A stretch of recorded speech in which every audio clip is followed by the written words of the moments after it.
just came back my casting my vote, and I'm so happy and proud of myself for casting the vote. I mean, it's a given, right? It's a voting day. You're supposed to cast your vote if you have your voter ID and you're over 18 years old.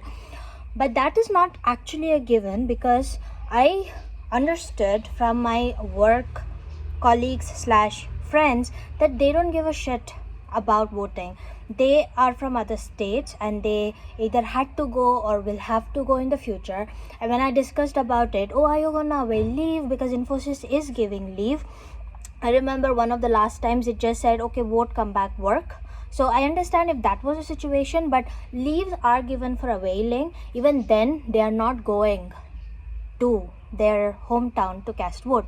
Okay, you have work commitments, or you just came back from home because you didn't plan your work from home to be aligned with the voting dates and stuff. Understandable, but you could still go to a nearby post office, fill the 12D form and cast your vote, the postal ballot, because that is acceptable. You are in another state, another city, another district, and you're unable to commute back home for just the voting purpose.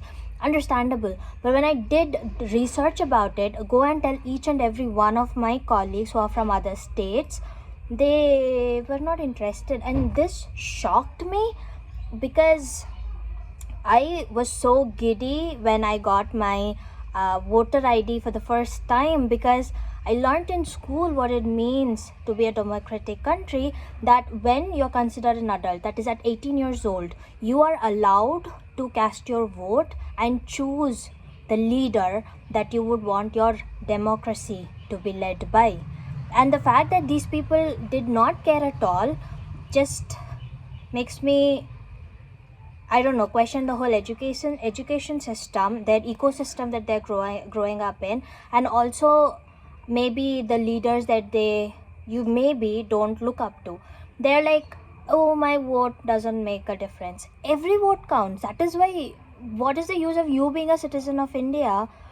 I'm pretty sure at some point in your life, you would complain about the leaders who are in power and say, oh, I wish they would do something different, or they would not be in power. But when you don't get your own voice heard, how is that supposed to even make a difference, right?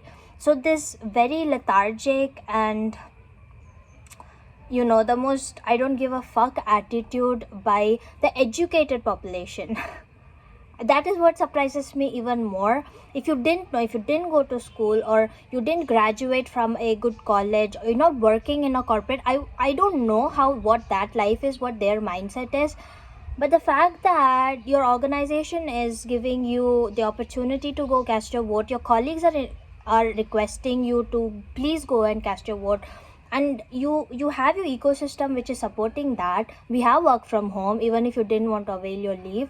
Even then, the educated population doesn't use this opportunity and make their voice heard. Makes me feel like they should have been born in China, North Korea, or Iran.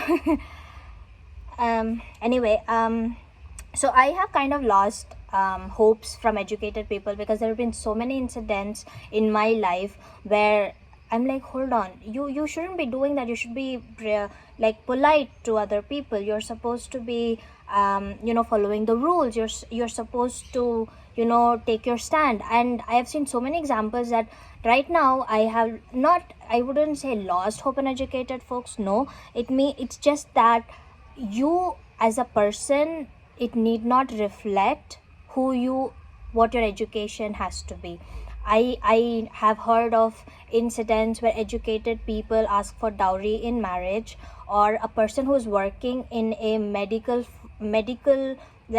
tablet making factory, who doesn't use sanitizer even during COVID, or doesn't wash their hands after going to toilet.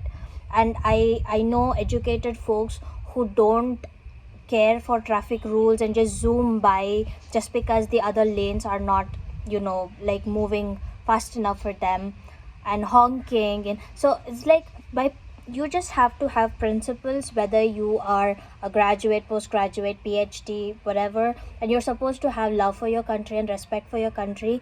Now imagine we are in our I think we just celebrated our 76th Independence Day. Now talk to the people who suffered before 1947 that I did not go and cast my vote because I was too lazy to wake up. I was too lazy to go and find a nearby post office, or I just didn't give a fuck. Respect their sacrifices, because if you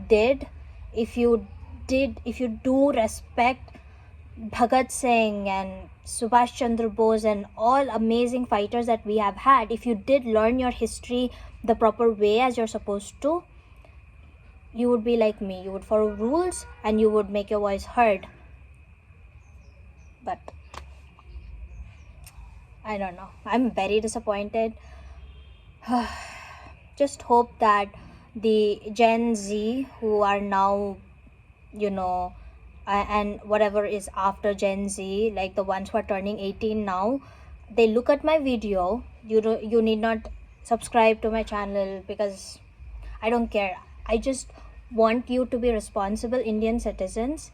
I want you to consider your power, the power that is given to you, and then use them within the rules. Go cast your vote without fail. Okay? Don't be like the foregone generation or the foregoing generation, the ones who are as old as I am, in their late 20s and early 30s, who don't give a fuck for some reason. Don't be like that.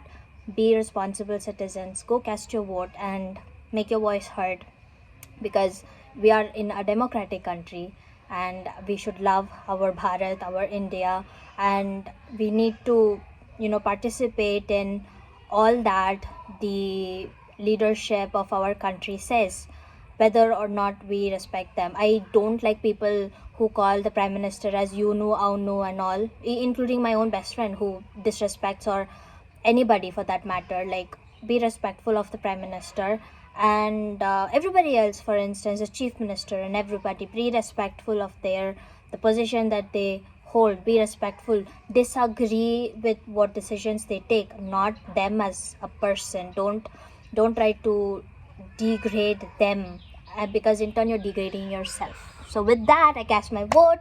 Of course, I voted to BJP. I am a diehard BJP fan. My whole family is, and we are very proud of it. And this time, I was definitely expecting Pratap Simha to be the person, but it is His Holy Highness Maharaj Yaduvir. And to be honest, I'm a Krishna devotee. I believe in Sanatana Dharma, and I am definitely hoping for some change, and a better change, because according to Sanatana Dharma, aristocrat, that is Kshatriyas, are supposed to rule.